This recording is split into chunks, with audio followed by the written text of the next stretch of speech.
முயற்சியோடு நம்ம ட்ரில் பண்ண சொல்லி கரெக்டாக 1005 அடி 1005 அடியில் நல்ல தண்ணி அவங்களுக்கு கிடச்சிருக்கு. போதுமான அளவு அவங்களுக்கு செங்கல் சோலைக்கு தேவையான அளவு தண்ணி வந்து அவங்களுக்கு கிடச்சிருக்கு. இது அந்த ஏரியாவில் வந்து 1000 அடி யாருமே போட்டது கிடையாது. ஏன்னா அந்த ஆழம்லாம் போட்டால் தண்ணி வராதுன்றது அவங்களுக்கு 600 அடி தான் போடுவாங்க. ஸோ நம்ம வெற்றிகரமாக அங்கே 1005 அடியில் நல்லா தண்ணி எடுத்திருக்கோம். ஸோ இந்த வீடியோ பதிவில் பார்ப்போம். தேங்க்யூ.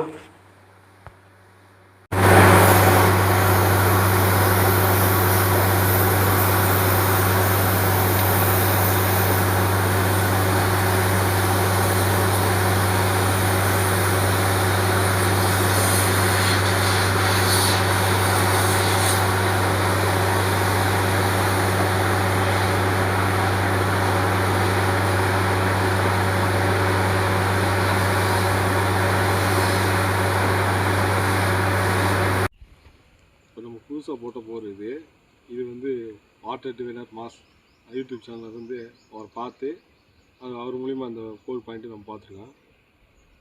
மொத்தம் ஒரு 5 பவர் பாயிண்ட் நம்ம பார்த்து ஃபெயிலியர் ஆகிடுச்சு. இப்போ லாஸ்ட்டாக இவர் போட்டது சக்ஸஸ் ஆகிருக்கு. இவர் போட்ட மட்டம் எல்லாமே கரெக்டாக அந்த டயத்தில் உடஞ்சி 990 அடியில் நல்லா தண்ணி 2 இன்ச்சு தண்ணி வந்துச்சு. நம்மளுக்கு அந்தளவுக்கு சோர்ஸ் இல்லை. வாட்டர் தண்ணி டேங்கரில் தான் பிடிச்சி ஊற்றிக்கிருந்தோம். ஆனால் இப்போதைக்கு இந்த தண்ணி வந்ததில் ரொம்ப சந்தோஷமாக இருக்குது. வரும் விவசாயிகள் வந்து இவரை பயன்படுத்தி நல்லா தண்ணி சோர்ஸ் பார்த்துக்குங்க.